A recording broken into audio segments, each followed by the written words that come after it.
He's 5'5", built like a featherweight, moves in silence, and smiles even quieter. But when Gervonta "Tank" Davis steps into the ring, the atmosphere changes. The tension thickens, like a fuse has been lit and everyone's holding their breath for the explosion. In a sport overflowing with loud mouths and flashy footwork, Tank doesn't speak much, doesn't beg for the spotlight. He just ends careers. And what's scarier, the greatest minds in boxing, the legends who've witnessed everything, aren't just impressed, they're in awe. Buena suerte, good luck. One of the biggest punchers in Gervonta Davis, number one, the 130-pound belt holder, Santa Colder, Gervonta Davis in the red. This isn't hype, it's respect. From Tyson to Mayweather, Bernard Hopkins to Andre Ward, the praise Gervonta Davis receives comes from legends who don't hand out compliments freely. It's not just the knockouts, it's the timing, the footwork, the poise under pressure, the precision behind every punch. In this video, we'll break down exactly what these icons see when they watch Tank Davis in action, and why they believe we're witnessing the rise of one of the most dangerous fighters of this generation unfolding right before our eyes. Davis to you, I mean, what do you think about that? Tank's a great fighter. You think he's a great fighter? What do you think about him turning to you? I mean, you're a legend, my friend. Well, he'll be one too if he keeps fighting. Mike Tyson doesn't hand out compliments like candy. When he praises a fighter, it's because he sees something raw, something that hits close to home. And when Tyson speaks about Gervonta Davis, the respect runs deep. Tank is a great fighter. He'll be a legend too if he keeps fighting, Tyson said. But the quote alone doesn't capture the full weight of his admiration. What matters is why Iron Mike sees a reflection in Tank. It's not just the knockouts, it's the presence. That eerie calm before the storm. That cold, focused stare of a man who already knows exactly how and when he's going to end you.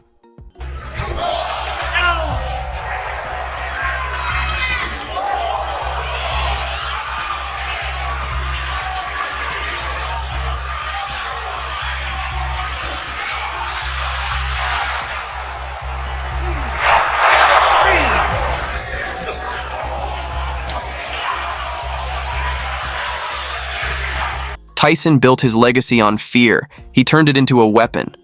Tank Davis doesn't growl like Tyson, but the impact is the same. He stalks, he waits, and when that left hand finally fires, it's not a punch. It's a sentence. Against Rolando. Romero, Davis stayed icy calm for 6 rounds, never rushing, never chasing. Then came one mistake. Romero stepped in, chin exposed, and Tank detonated a counter left that ended it instantly. That's not reckless aggression, it's precision fury. That's why Tyson respects him, not for noise, but for cold-blooded execution. Floyd Mayweather, a man who guards his legacy like a vault, saw something deeper. His decision to mentor Tank wasn't just business, it was a calculated endorsement. Floyd didn't just hype the power, he praised Davis's mind. Coming from a fighter who built an empire by not getting hit, that's high praise.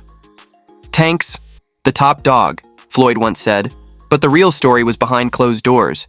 A young fighter who soaked up knowledge like a sponge, learning to control timing, distance, angles, learning chess, not just combat. You see it in how Tank breaks opponents down like against Yuriorkis Gamboa. He didn't just beat a seasoned, awkward veteran. He studied him, probed his defenses, and then systematically dismantled him, like a wire pulled taut until it snapped.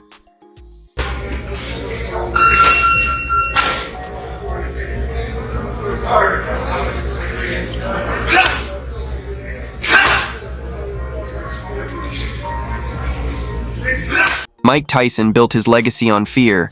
He used it like a weapon. Gervonta "Tank" Davis doesn't snarl or intimidate with words, but the effect is just as chilling. He stalks his prey with silence, waits with unsettling calm, and when that left hand explodes, it's not a punch, it's punishment. Look at the Romero fight. 6 rounds of patience, not a single wasted move. Then one opening. Romero lunges in, chin high, and Tank unleashes a perfectly timed counter left that ends it all. That's not rage, it's control. That's why Tyson sees himself in Tank. Not for the noise, but for the calculated violence. Floyd Mayweather, ever protective of his legacy, doesn't align himself with hype, only greatness. His decision to mentor Davis wasn't for show. It was a mark of trust from one of boxing's sharpest minds. Floyd didn't just praise Tank's power, he respected his intelligence, his ability to read, adapt, and execute with surgical precision. "Tank's the top dog," Floyd once said. But it's what he saw behind closed doors that mattered most. A fighter who absorbed the science of boxing like a student of war. Floyd teaches chess, timing, traps, control, and Davis learned fast. Against Yuriorkis Gamboa, a durable, tricky veteran, Tank didn't rush. He studied. He poked at the defenses, read the rhythms, and then broke him down piece by piece. He didn't just beat Gamboa, he solved him. It almost seems like Davis is looking for a knockout.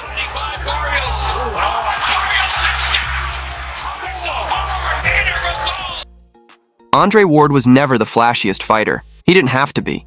He built his undefeated legacy on precision, control, and high-level execution, not chaos. So when Ward praises someone, it's not about showmanship, it's about substance. And when he speaks on Gervonta Davis, he points to something casual fans often miss: patience.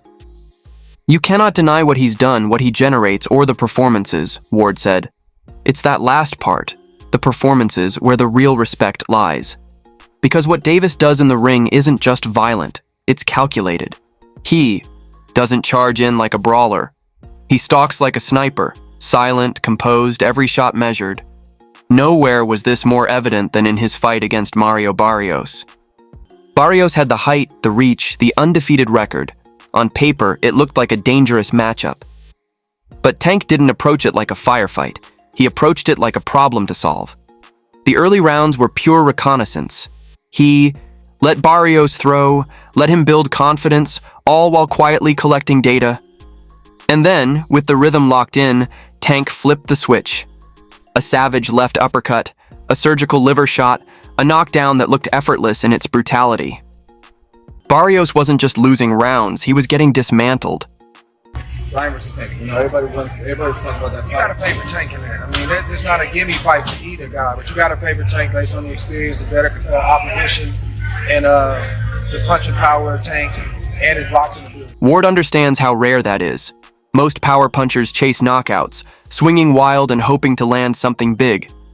But Gervonta Davis builds his knockouts brick by brick, shot by shot, round by round, until his opponent forgets what comfort feels like. He doesn't smother you. He dissects you slowly, surgically, letting the doubt creep in. When Barrios got dropped, he didn't protest, because deep down, he knew what Ward knew. This isn't just a slugger. This is a surgeon with a hammer. And what makes it even more terrifying is Tank's composure. He doesn't panic when he loses early rounds. He doesn't flinch when the other guy lands clean. He doesn't chase momentum. He controls it, because he knows something the crowd doesn't. One clean shot can end it all. That kind of confidence doesn't come from hype. It comes from hours, years, lifetimes in the gym. From experience. From knowing yourself so well that patience isn't a tactic, it's a weapon.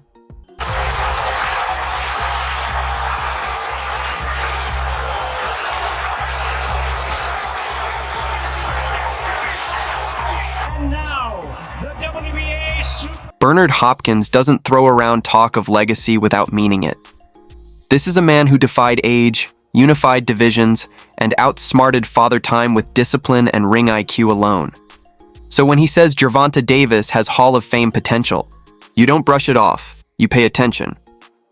Hopkins once said, "That power is real, that's Hall of Fame power." And he wasn't just talking about knockouts that make highlight reels. He meant the kind of power that alters the fight before the first punch lands. The kind that forces opponents to change who they are the moment they step in the ring. What Hopkins respects most isn't just the impact, it's the influence. Power that bends a man's will. And Tank's power isn't wild or reckless, it's clean, compact, and sudden. Look at the knockout against Leo Santa Cruz. It wasn't some looping haymaker, it was a 6-inch uppercut thrown mid-combination, perfectly placed, perfectly timed, and devastating enough to end the night instantly. For a technician like Hopkins, who built his greatness on precision and control, what he sees in Davis is rare, a dangerous mix of explosive athleticism and surgical execution. Worry. Tank had a problem making weight. Look at his skin, look how ashy he look. So y'all don't know about the body. You say it's business to do those tactics. But how do you feel when you make weight, looks healthy? Hopkins has also pointed to something deeper, what he calls fighting intelligence under pressure. Plenty of fighters hit hard in sparring. Some can carry that power into the later rounds, but only a rare few can land the perfect shot when it matters most. That's exactly what Gervonta Davis did against Ryan Garcia. The punch wasn't lucky, it was calculated. He knew the body was open, baited the high guard, and closed the distance with a left hand so precise it didn't just drop. Garcia, it froze him.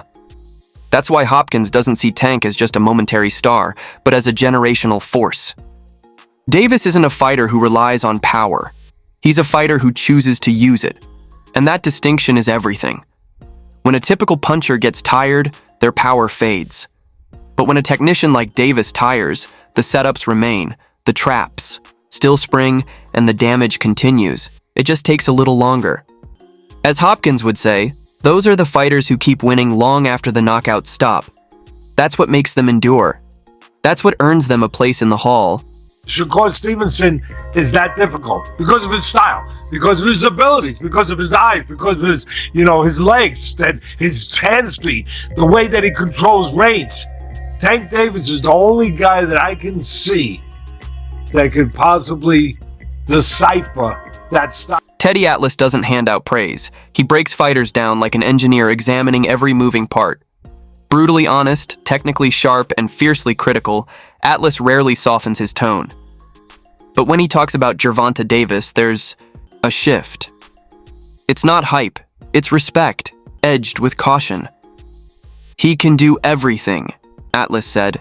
Forget the power. He's a terrific counterpuncher. He sets traps. Right now, he's the full package. Coming from a man who's trained champions and analyzed thousands of rounds ringside, that's not just approval, it's validation. Atlas sees through the flash. What impresses him is the discipline beneath the destruction.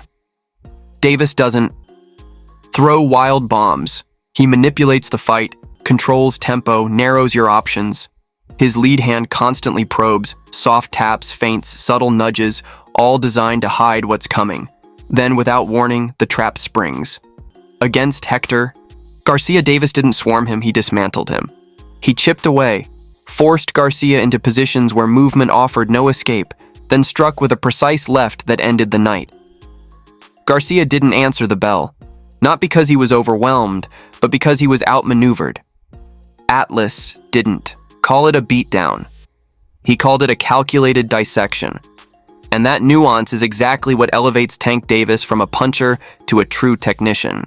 How can I neutralize a guy like Davis all night long with just pure defense? You gotta have a mix of offense, and the real good ones like Shakur, like Mayweather, they always have that mix of offense. Another guy that Mayweather walked down was Corrales.